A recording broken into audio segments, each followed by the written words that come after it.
Assalamu alaikum, everybody. This is hopefully a short video on self-care. Self-care is a hippie term we throw around, feel good, good vibes, all this kind of thing. And when other people talk about self-care, they're talking about doing their nails, getting a massage, taking care of themselves, giving themselves leisure. I've been working on actual self-care. When I have trouble doing something, I say, what is my reason for wanting to do this? To take care of myself, so yes, I'll do it. For example, when I'm having trouble making myself get ready and say my prayers, my salat, I know I should just love to pray, but sometimes it's really hard to stop my mental state from going, no, I have too many things to do. I'll make it up, something, right? So prayer is an act of self-care. Because, let me explain why. Allah does not care that you're praying to Him. He does not need you. He does care. He doesn't need your prayers. They don't help Him. They help you. They are for you. They're for you to. Obviously, they're part of one of the pillars. They're one of the pillars of Islam, and help you get into heaven, so on and so forth. But also because you're like, I need to pray. I need this moment of meditation with God. It's an act of self-care. By doing that, you're like, yes, I talked with God today. I performed one of my daily prayers, or two, however many, but for that moment, one. And it's a self-care act. So I thank myself. When I pray, I say thank you. Thank you for giving yourself this act of love.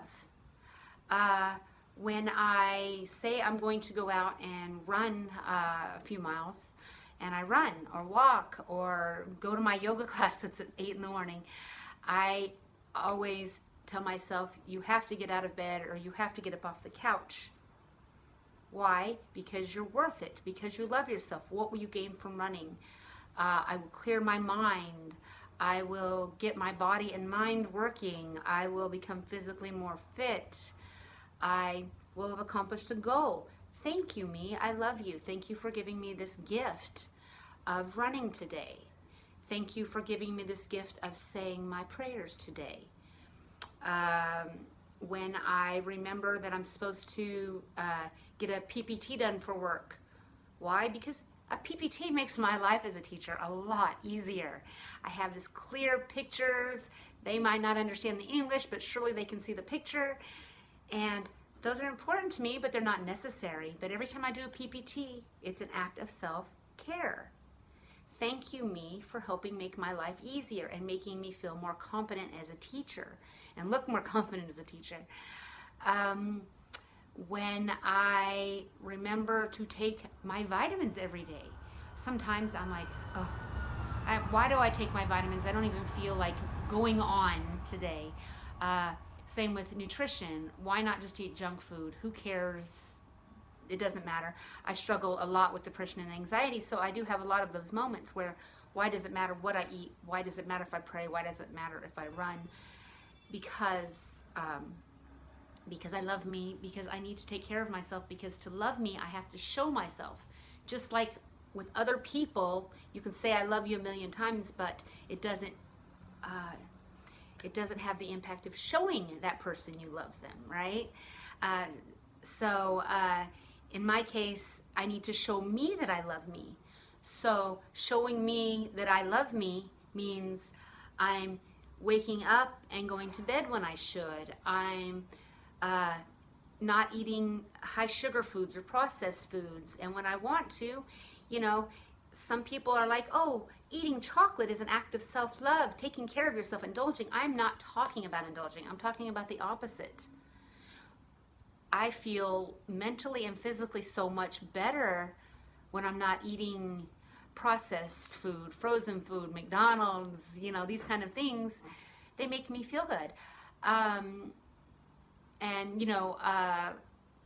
year and a half ago now, I took up veganism, not for the animals' rights issues. That's a whole nother, vlog, I guess. But because I wanted to take care of my body. Because what I noticed is, as a vegan, I look at every label. I know everything that goes into my body. And I rarely cook something I buy from, let me explain it this way. I buy my vegetables, I buy my nuts, I buy my fruits, I prepare those things and I eat them. Whereas in America, you guys are always worried about getting too much salt. I have to watch to make sure I have a high enough salt intake because nothing I eat has salt already in it. So this is an act of self-love. I'm saying, hey, I love you, even though you don't feel like it. You really do want to stick around. You really do want your life, right? It's a reaffirmation. Hey, why are you taking the vitamins? Hey, why are you eating low sugar, non-processed diet? Because I'm taking care of my body and I'm taking care of my mind with those foods. So just remember, your acts that require self-control and discipline are more acts of self-love than being indulgent. The chocolate, yes, for 3 seconds, oh, I love myself, so I'm giving myself some chocolate. Not eating chocolate, I feel great. Why? Because I could have had chocolate, which would have slowed my body and mind down and made me feel icky, but instead I chose not to. So sometimes, especially if you struggle with self-esteem and depression issues, what you need to do is every time you actually complete a task that you set for yourself, thank yourself. Thank you. I love you too. This was an act of love. So what I'm finding is that I'm more positive and that I'm more appreciative of the acts, where before it was like, oh, I don't want to run today. It's too hard, or it's too early in the morning for yoga, or I can't make it to work on time. I'll get there when I get there. I'll make up my prayers someday before I die. God understands. That's a good one to tell yourself, right? God understands. I'm depressed. I have problems. So every time you do accomplish something that you want for yourself, tell yourself thank you. Tell yourself I love you. You'd be surprised. It's really making a difference for me, and maybe it can make a difference for you. All right, bye-bye, lovely people.